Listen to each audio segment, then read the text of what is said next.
আমৃত্যু ভালোবাসি তোকে উপন্যাস লিখেছেন সালমা চৌধুরী। পর্ব ১৩। মেঘ কিছুক্ষণ দাঁড়িয়ে মনে মনে আবির ভাইকে খুব করে বকল। তারপর মন শান্ত করে সিঁড়ি দিয়ে নেমে চলে গেল মিমের রুমে। মিম এখনও নিচেই আছে, ২-৩ দিনের মধ্যে উপরে চলে আসবে। মেঘ মেঘ মিমের রুমের দরজায় দাঁড়াতে মিম চোখ তুলে তাকালো। মেঘকে দেখে উত্তেজনায় চোখ বড় বড় করে তাকালো। সহসা উঠে এলো কাছে। মিম আপু, মাশাআল্লাহ, তোমাকে অনেক সুন্দর লাগছে। মুক্তার মালাতে তোমার মুখটা চকচক করছে। মেঘ দাঁত বের করে হাসলো। মিম তৎক্ষণাৎ ড্রেসিং টেবিলের ড্রয়ার থেকে শপিং ব্যাগ বের করে মেঘের হাতে দিল। মেঘ জিনিসগুলো বের না করে দেখার চেষ্টা করলো। মিমের জন্য আনা জিনিস মেঘের ৩ ভাগের ১ ভাগ। মেঘ স্বাভাবিক কণ্ঠে বলে উঠল, সবগুলো সুন্দর হয়েছে, তুই এক সেট পর, তারপর আমরা ছবি তুলব নে। মিম ও হাসি মুখে রাজি হয়ে গেল। মিম হালকা সাজুগুজু করে নিল। তারপর দুই বোন সোফায় বসে ছবি তোলায় ব্যস্ত হলো। ওদের হাসির শব্দ শুনে আদিও রুম থেকে ছুটে এসেছে। আদিকে সহ ৩ ভাই বোন বেশ কিছু ছবি তুলল। তারপর ছবি দেখে খুনসুটি করতে লাগলো, কাকে কোন ছবিতে কেমন লাগছে এসব নিয়ে। আবির সিঁড়ি দিয়ে ব্যস্ত পায়ে নামছে। মেঘের চোখে পড়তেই অকস্মাৎ হাসি থেমে গেল মেঘের। মাথা নিচু করে বিড়বিড় করে বলল, তোরা রুমে গিয়ে পড়তে বস, আমিও রুমে চলে যাই। আবির দ্রুত পায়ে হেঁটে ডাইনিং টেবিলের কাছে এসে মাকে জিজ্ঞেস করলো, আম্মু রান্না হয়েছে? মালিহা খান, হ্যাঁ, রান্না শেষের দিকে, খেতে দিব তোকে? আবির, হ্যাঁ। এদিকে মেঘ চুপি চুপি সিঁড়ি দিয়ে উঠতে থাকে। বিকেলে আবির ভাইয়ের পড়া নিয়ে কথা শুনিয়েছি, এখনও আড্ডা দিচ্ছে, দেখলে নিশ্চিত মায়ের দিবে, এই ভয়ে রুমে যেতে নেয় মেঘ। ৪-৫টা সিঁড়ি উঠল কিনা অকস্মাৎ আবির ডেকে উঠল, মেঘ এদিকে আয়। আবির ভাইয়ের কথায় থমকে দাঁড়ায় মেঘ। মনে মনে আল্লাহ আল্লাহ করতেছে। ধীর গতিতে নিচে নেমে ডাইনিং টেবিলের কাছে আসলো। আবির পকেটে হাত দিয়ে টেবিলে হালকা ধাক্কা দিয়ে দাঁড়িয়ে আছে। দাঁড়ানোর স্টাইল দেখে মেঘ পুরাই ফিদা। অষ্টাদশীর মনের ভেতর ধুকপুক শুরু হয়েছে। মাথা নিচু করে দাঁড়ালো মেঘ। আবির গম্ভীর কণ্ঠে বলল, খেতে বস। মেঘ ভয়ে ভয়ে তাকিয়ে নরম স্বরে বলল, খিদে নেই, পরে। এতটুকু বলতেই চোখ পড়ল আবির ভাইয়ের চোখের দিকে। চোখ রাঙিয়ে তাকিয়ে আছে। মেঘের হাত পা কাঁপতে শুরু করেছে। আর কিছু বলার সাহস করলো না। চুপচাপ চেয়ার টেনে বসে পড়ল। আবিরও এবার টেবিলে ঘুরে নিজের চেয়ার টেনে বসলো। মেঘ মাথা নিচু করে চুপচাপ বসে আছে। আবির একবার মেঘের দিকে তাকাচ্ছে, আবার ঘাড় ঘুরিয়ে রান্নাঘর দেখছে। মালিহা খান আর হালিমা খান টেবিলে খাবার রাখতে ব্যস্ত হলো। আবির একটা প্লেটে ভাত নিয়ে এগিয়ে গেল মেঘের দিকে, ছোট করে বলল, নে খা। মেঘ কোমল হাতে প্লেট ধরতে হাত বাড়ায়, কিন্তু হাত পায়ের সাথে শরীরের কাঁপাকাঁপির তীব্রতা প্লেট পড়ে যেতে নেয়। আবির ছেড়ে দিতে নিয়েও মেঘের এই অবস্থায় আবার প্লেট ধরতে ব্যস্ত হলো। রাগান্বিত কণ্ঠে বলল, তোর শরীরে কতটুকু শক্তি বুঝ এখন। হাত বাড়িয়ে মেঘের সামনে প্লেট রেখে নিজের খাওয়াতে মনোযোগ দিল। আবির ভাইয়ের কথায় মেঘ মাথা নিচু করে ছোট করে ভেঙচি কাটল আর বিড়বিড় করে বলল, আপনি সামনে আসলেই তো আমার সব শক্তি বিলীন হয়ে যায়, আমি কি করব? আবির তীক্ষ্ণ দৃষ্টিতে তাকালো মেঘের দিকে, কণ্ঠ দ্বিগুণ ভারী করে বলল, তুই কি ভাত খাবি নাকি থাপ্পড় খাবি? মেঘ আবির ভাইয়ের কথায় আঁতকে ওঠে, আস্তে আস্তে খাওয়া শুরু করে। মেঘের এই ধীরস্থির গতিতে খাওয়া দেখে আবির বেশ কয়েকবার তীক্ষ্ণ দৃষ্টিতে তাকিয়েছে, কিন্তু কিছু বলছে না। নিজের খাওয়া শেষ করে বেসিন থেকে হাত ধুয়ে এসে পুনরায় চেয়ারে বসলো। মেঘ তখনও আস্তে আস্তে খাচ্ছিল, কিন্তু আবির ভাইয়ের আবার বসা দেখে বুকটা কেঁপে ওঠে। খাওয়ার গতিটা কিছুটা বাড়িয়ে দিয়েছে। আবির বিস্ময়কর চোখে তাকিয়ে আছে অষ্টাদশীর দিকে। গলায় মুক্তার মালাতে জল জল করছে মুখটা। খুব মনোযোগ দিয়ে দেখছে মেঘের খাওয়া। মেঘ এক প্রকার নাকে মুখে খাবার শেষ করছে, কিন্তু শেষ হওয়ার আগেই আবির ভাই আবারও প্লেটে খাবার দিল। মেঘ থাপ্পড়ের ভয়ে বলতে চেয়েও কিছু বলতে পারছে না, বাধ্য মেয়ের মতো চুপ করে খাচ্ছে। এদিকে আবির মেঘের দিকে তাকিয়ে মুচকি মুচকি হাসছে। হালিমা খান আর মালিহা খান রান্নাঘরে কাজ করছিল, কিন্তু আবিরের এমন কর্মকাণ্ডে তারাও যেন খুশি হয়েছেন। মেঘ বাড়ির কারো কথা শুনে না, বড় আব্বুর সামনে একটু সম্মানে লক্ষ্মী মেয়ের মতো থাকে। তাছাড়া বাবা মা কাকামুনি কাকিয়া কারো কথাই শোনে না। তানভীর এত বছর ধমকে একটু আধটু খাওয়াতো, কিন্তু সারাদিন মুখ ভোঁতা করে থাকতো। তানভীর সারাদিন শেষ রাতের বেলা বোনের জন্য একটা এটা সেটা কিনে এনে বোনের রাগ ভাঙাতো। এত বছর পর আবির যেন দ্বিতীয় ব্যক্তি, যে মেঘকে শাসন করে, জোর করে খাওয়ায়, আর মেঘও যেন বাধ্য মেয়ের মতো সবকিছু মেনে নেয়। তানভীর ভাইয়ের সামনে তেজ দেখালেও আবির ভাইয়ের সামনে মেঘ একেবারে নিশ্চল হয়ে যায়। মেঘের দুর্দশা দেখে মালিহা খান রান্নাঘর থেকেই বলছেন, মেয়েটাকে ছেড়ে দে বাবা, আর খেতে পারছে না তো। আবির গম্ভীর কণ্ঠে বলল, ও যদি ঠিক মতো খেত তাহলে আমার এভাবে বসে থেকে ওকে খাওয়াতে হতো না। কেউ আর কোনো কথা বলল না। মেঘ চুপচাপ খাওয়া শেষ করলো। মেঘের খাওয়া শেষ হওয়া মাত্রই আবির উঠে বের হলো বাড়ি থেকে। মেঘ নিষ্পলক তাকিয়ে রইল কিছুক্ষণ দরজার দিকে, তারপর উঠে নিজের রুমে চলে গেল। একটু রেস্ট নিয়ে পড়তে বসলো। রাত 12টার উপরে বাজে। মেঘ পড়তেছে, কিন্তু আবির ভাই এখনও আসছে না। চিন্তা লাগছে মেঘের। বারবার উঠে বারান্দায় যাচ্ছে মেঘ। তানভীর ইদানিং খাওয়া দাওয়া বাদ দিয়ে কাজ করছে। মনোনয়নের ফলাফল ঘোষণা করবে আগামীকাল। কারো চোখে ঘুম নেই। দল থেকে মনোনয়ন পেয়ে গেলে আলহামদুলিল্লাহ।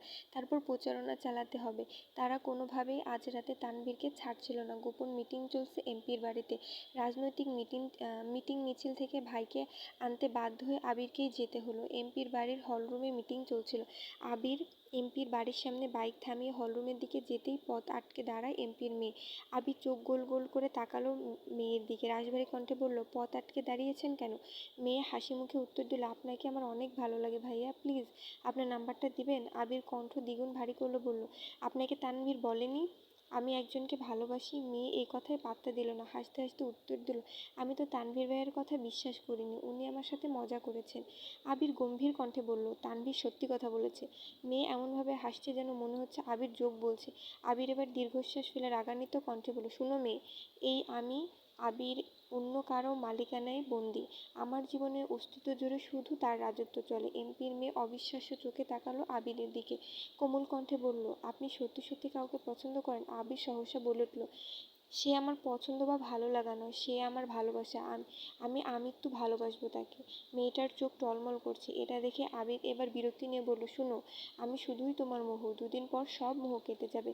আর যে সত্যি সত্যি তোমার জন্য আসবে সে তোমাকে কখনো অজুহাত দিবে না। তার কাছে তোমার প্রায়োরিটি থাকবে সবার প্রথমে। যেমন আমার কাছে সর্বোচ্চ প্রায়োরিটি আমার প্রেয়সীর। আশা করি তুমি আমার কথাগুলো বুঝতে পেরেছো। তাই ভবিষ্যতে এমন কোনো কাজ করবা না বা এমন কোনো কথা বলবা না যে কারণে তোমার এই পাগলামিগুলো নিয়ে আমার সিরিয়াস হতে হয়। ভালো থেকো। গম্ভীর কণ্ঠে কথাগুলো বলেই হলরুমের দিকে পা বাড়ায় আবির। পিছন থেকে এমপির মেয়ে ডেকে উঠল, সরি ভাইয়া, আর কখনো এমন হবে না, প্লিজ আব্বুকে কিছু বলবেন না। আবির মুচকি হাসল। মেয়েটা যে তার কথা বুঝতে পেরেছে এতেই ভালো লাগলো আবিরের। হলরুমে ঢুকেই সালাম দিল এমপিকে। আবিরকে দেখে হ্যান্ডশেক করলো এমপি। হাসি মুখে জিজ্ঞেস করলেন, কেমন আছো আবির? আবির স্বাভাবিক কণ্ঠে বলল, জি আলহামদুলিল্লাহ ভালো, আপনি কেমন আছেন? এমপি এবার চিন্তিত স্বরে বললেন, আলহামদুলিল্লাহ ভালো, তবে নির্বাচন নিয়ে একটু ঝামেলায় আছি। তা তোমার কোনো দরকার ছিল? আবির ঠান্ডা কণ্ঠে বলল, আসলে তানভীরকে নিতে এসেছিলাম, এত রাতে কিভাবে যাবে এজন্য। এমপি আবারও হাসি মুখে বললেন, মিটিং শেষ, খাওয়া দাওয়া করে চলে যেও। আবির বলল, আমরা খাবো না, অনেক রাত হয়ে গেছে, অন্য কোনো সময় খাবো। এমপিও আর জোর করলেন না। আবির তানভীরকে নিয়ে বের হলো বাড়ি থেকে। বাইকে আবিরের পিছনে চুপচাপ বসে আছে তানভীর। অনেকটা পথ যাওয়ার পর তানভীর ভয়ে ভয়ে বলল, ভাইয়া এমপির মেয়ের সাথে দেখা হয়েছিল? আবির বলল, হ্যাঁ। তানভীর আস্তে আস্তে বলল, তাকে কি বুঝাতে পেরেছো? আবির গম্ভীর কণ্ঠে বলল, আমার বুঝানো তো বুঝিয়েছি, কিন্তু সে কতটা বুঝেছে এটাই এখন মূল বিষয়।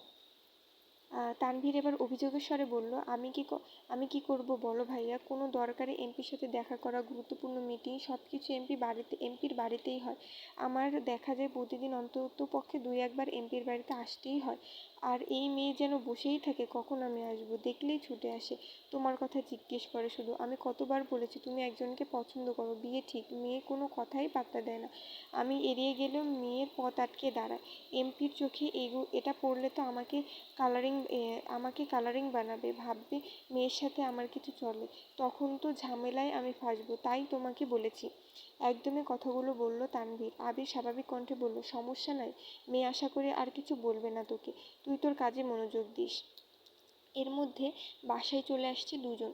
প্রায় রাত 1:30টায় আবির ভাই বাড়িতে ঢুকলো বাইক নিয়ে, পিছনে তানভীর ভাইয়া। আবির ভাইকে দেখে মেঘের চিন্তিত মলিন মুখটা তৎক্ষণাৎ জ্বলজ্বল করে উঠছে। সেই 12টা থেকে অপেক্ষা করছে আবির ভাইয়ের জন্য, বারান্দায় দাঁড়িয়ে আকাশের তারা গুনে শেষ করে ফেলছে মনে হয়, কিন্তু আবির ভাই আসছিল না।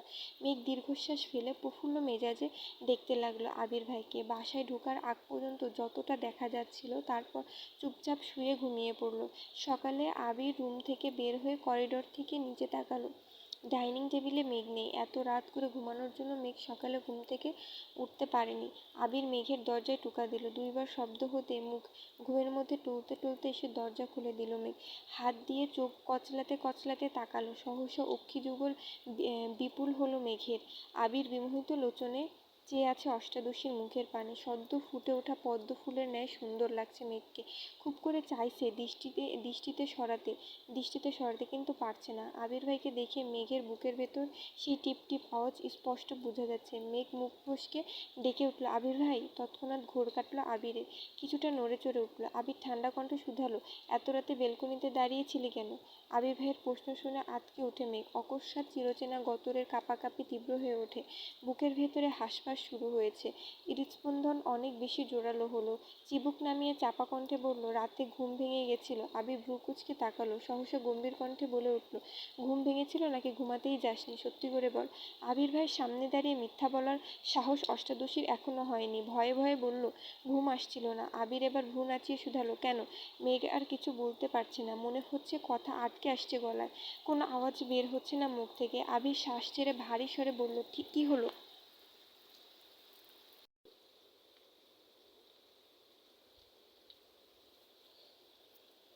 আবির ভাইয়ের ভারী কণ্ঠে চুপসে গেল মেঘ। বিড়বিড় করে বলল, আপনার জন্য।